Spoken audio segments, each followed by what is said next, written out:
কুষ্টিয়ার কুমারখালী জগন্নাথপুরের প্রধান সড়কের দৃশ্য এটি। দীর্ঘদিন ধরে সংস্কার না হওয়ায় চর জগন্নাথপুরের এই সড়ক রীতিমতো পরিণত হয়েছে ছোটখাটো নালায়।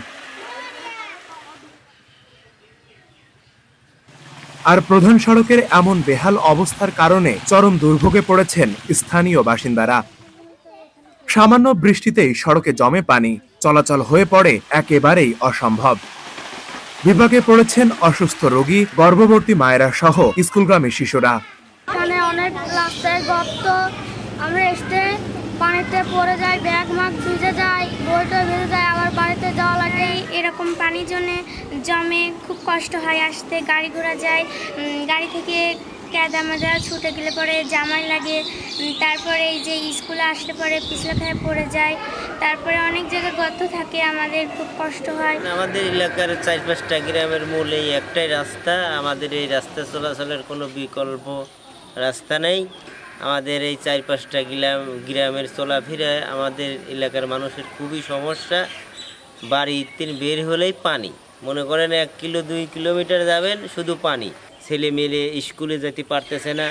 মানুষের একটা অসুখ বিসুখের জন্য আমাদের এলাকায় কোনো হাসপাতাল নাই। কুমারখালী হসপিটালে যাতায়াত করা লাগে, খুবই সমস্যা। পানি তুমি ভেঙে গেছে, কারণ কি পানিটাতে বাড়ানোর মতো কোনো লাইন নাই।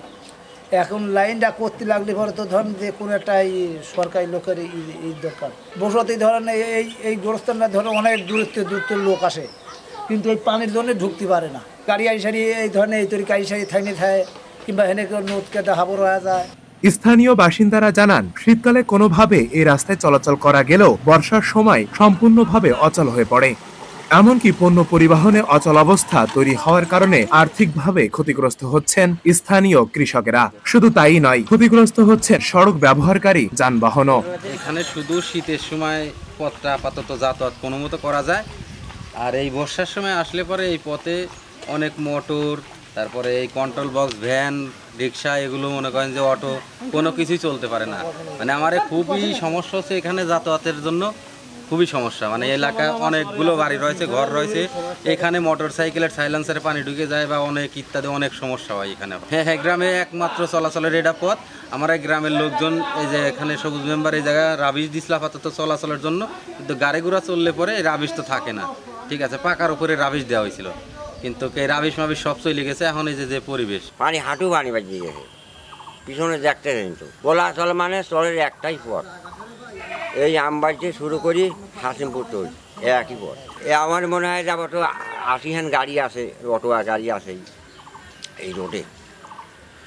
রোডে চলাফেরা হলে আজ 3 দিন অটো আসে না। গাড়ি চালানোর অনেক সমস্যা হচ্ছে। গাড়ি পানির জন্য, বৃষ্টিতে এই রাস্তায় পানি বাঁধি সারি কাদাতে অনেক পানি দিয়ে মোটর নষ্ট হয়ে যাচ্ছে, গাড়ি ব্যাং যাচ্ছে, গাড়ি চালানো যাচ্ছে না। প্রত্যেকদিন ধরেন বাজার ঘাটে যে গাড়ি ঘোড়া যাওয়া, ধরেন মোটর টোটর নষ্ট হয়ে যায়, যাতায়াত মানে খুবই আমার অসুবিধা। এই রাস্তায় দিয়ে ধরেন এই পাশে ধরেন 3টি বাজার, এই বাজারে আর 10 মিনিট 15 মিনিট এই বাজারে ধরেন লোকজনের যাতায়াতে এমন কষ্ট, মানে বাজার ঘাটে যাওয়া সেই কষ্ট, আর ছাল পাল তো স্কুলে যেতেই পারে না এই রাস্তায় দিয়ে। আর গাড়ি ঘোড়া, অটো রিক্সা, ভ্যান ট্যান যায় বিধি পার হয়ে যায়, পানির জন্যই আজ কয়েকদিন আসেও না, মোটর টোটর নষ্ট হয়ে যায়, যাতায়াত খুবই আমার অসুবিধা। অসুস্থ হলে দেখেন রাস্তার যে পরিস্থিতি, অসুস্থ হলে তো আরো বেশি যাতায়াতের কোনো ব্যবস্থাই নেই। এদিকে বরাদ্দ পেলে দ্রুত এই সড়কটি মেরামত করা হবে বলে জানিয়েছেন কুমারখালী উপজেলা প্রকৌশলী। আমরা ইতিমধ্যে 25-26 অর্থবছরের জিওবি মেইনটেন্যান্স তালিকায় রাস্তাটা রাখছি এবং এটার মেজারমেন্টও হয়েছে, এস্টিমেটের কাজ চলছে। এইটা আমরা বরাদ্দ পেলে রিপেয়ারের কাজটা হাতে দিতে পারবো। এদিকে রাস্তার সংস্কারের বিষয়ে প্রয়োজনীয় ব্যবস্থা গ্রহণ করা হবে বলে জানিয়েছেন উপজেলা নির্বাহী কর্মকর্তা। বিগত 2-3 দিনের ভারী বর্ষণে টোটাল কুমারখালী উপজেলাতেই বিভিন্ন জায়গায় ধরনের জলাবদ্ধতার খবর আমরা পেয়েছি। জগন্নাথপুর ইউনিয়ন থেকেও আমরা এই খবরটা পেয়েছি এবং যতদূর জানতে পেরেছি যে রাস্তাটাতে জলাবদ্ধতা বেশি হয়েছে তার 2 পাশে মানুষ যে ঘরবাড়িগুলো করেছে, রাস্তার চাইতে দেখা যাচ্ছে যে আমরা রাস্তা যে মাত্রা উঁচু করা হচ্ছে, ঘরবাড়িগুলো ঠিক একইভাবে উঁচু করা হচ্ছে। সেক্ষেত্রে সেখানে কিছুটা জলাবদ্ধতার সৃষ্টি হয়েছে। ইতিমধ্যে আমরা আমাদের যে উপজেলা প্রকৌশলী রয়েছেন ইতিমধ্যে বিষয়টি ভিজিট করেছেন এবং সেখানে রাস্তার বিষয়ে কোনো করণীয় থাকলে অনুযায়ী আমরা ব্যবস্থা গ্রহণ করব। এই মুহূর্তে যদি পানীয় জলের কোনো সংকট হয় জনস্বাস্থ্য আমরা বলবো যেন দ্রুত সেখানে জায়গাটা অ্যাসেসমেন্ট করে যেন পানীয় জলের ব্যবস্থা করতে পারে।